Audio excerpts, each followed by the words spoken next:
害人小妙招，钱赔光光，花死光光，再继续用，后悔都来不及。养花爱好者们一直在追寻各种绝妙的方法，以期望自己心爱的植物能够茁壮成长。花花也经常免费分享一些园艺的妙招，也是想帮花友们省一点钱，走一些快捷的通道。但其实有的妙招是花钱也买不来的秘方，但也有一些妙招是一些噱头，用了之后会让你的花用一盆死一盆，所以花友们一定要千万小心。大家好，我是花花，今天我们来告诉花友们一些有争议的养花妙招，希望引起你的警惕。其实养花的妙招无非就是自制肥料、自制生根剂、自制杀虫剂这几类，但无论是哪一类，想要安全的使用的话，都有一个大前提，那就是一定要发酵，否则就会发生烧根、引发虫害等问题。下面就来具体说一说都有哪些危险的做法。1. 面粉水浇花。小妙招说，用面粉和水混合灌浇植物，可以让植物花开一茬又一茬，这是真的吗？面粉主要含有蛋白质和碳水化合物，而不是植物所需的氮、磷、钾等养分，因此这个方法实际上是毫无根据的。将面粉混合物浇在土壤中，会导致面粉附着在土壤表面，不仅影响土壤透气性，还可能引发虫害问题。如果你想要植物开花，可以使用磷钾肥料，如磷酸二氢钾、花多多2号，这些肥料能够有效地促进花的开放。2. 牙膏埋在花盆边。把牙膏埋在花盆边缘，可以让植物像打了激素一样飞速生长。但是仔细想想，可能吗？首先，用牙膏的成本将相当高昂，一支牙膏少说也得10块钱吧。10块钱买的肥料够用几个月了，而且肥效还好。此外，牙膏中包含碳酸钙和甘油等成分，这些成分是否对植物有益，是否能被植物的根系吸收呢？其次，要考虑牙膏会在短时间内干燥的问题。如果你不经常浇水，牙膏会很快变干。把牙膏埋在花盆边缘，需要多少时间去分解呢？即便你浇水冲刷到牙膏，那也只是杯水车薪，效果微乎其微。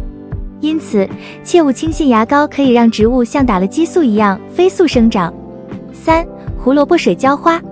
将胡萝卜浸泡在水中，声称可以预防植物的黄叶和烂根问题。然而，这个方法似乎存在许多不合理之处。首先，胡萝卜富含各种营养成分，但将它仅仅放入水中浸泡，是否能让这些养分充分溶解在水中，以供植物吸收呢？听起来这种方法有些牵强。此外，解决植物黄叶和烂根问题，主要应该从浇水的角度入手。许多植物不喜欢过多的水，因此正确的浇水方法是干透浇透，见干见湿，或不干不浇。浇水过多可能导致黄叶和烂根问题，所以要解决植物的黄叶和烂根问题，关键是正确的浇水方式，而不是依赖将胡萝卜泡水。4. 酱油浇绿萝。小妙招说，用酱油浇绿萝可以让它在半年内长到3米长。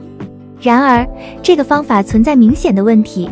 首先，酱油中含有食用盐，会让土壤盐碱化，这对土壤和植物来说都不友好，容易导致土壤板结，损害植物根系，尤其不适合酸性植物。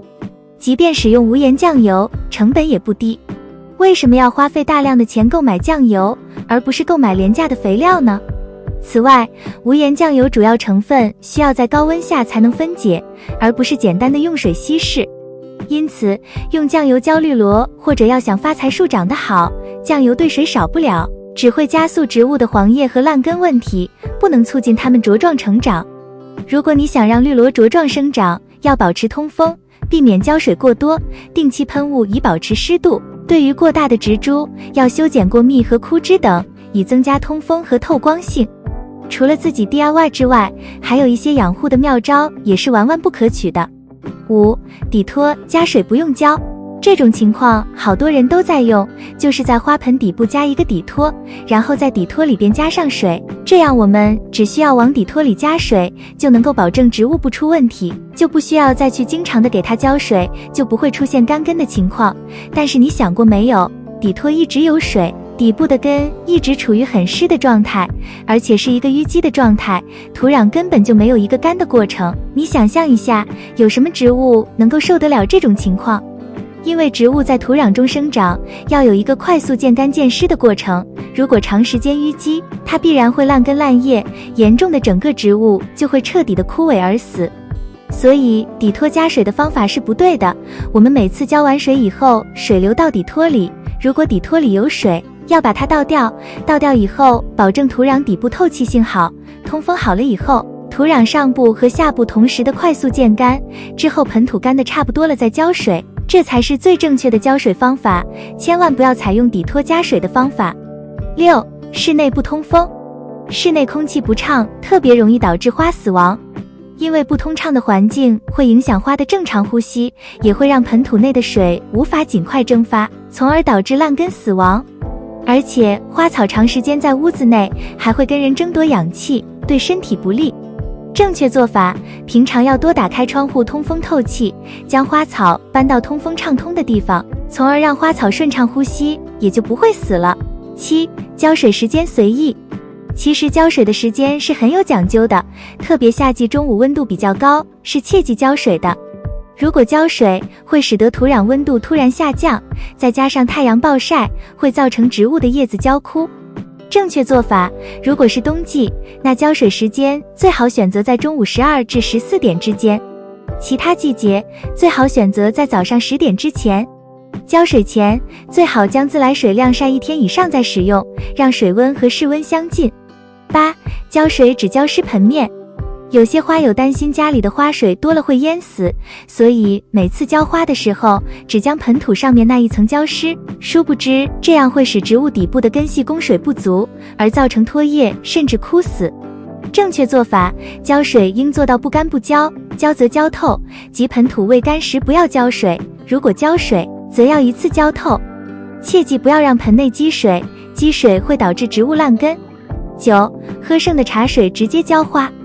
很多爱喝茶的花友可能会经常直接将喝剩的隔夜茶浇在花盆里，其实这个样子特别容易招小虫子，导致病虫害，而且时间长了还会造成土壤板结，从而影响根系的呼吸，导致花直接死亡了。正确做法，想要用喝剩的茶叶浇花，最好经过一段时间腐熟了后再使用。将喝剩的茶叶收集起来，加点水放在太阳下暴晒1至2周，等到茶叶充分腐熟了后再使用即可。10. 施肥越多越好。有的花友希望自己家的花长得更加快，于是隔3差5就施点肥，结果时间长了，花没长大，却因为肥料多造成肥害，轻者导致植物长势不好，重者可能导致植物烧根死亡了。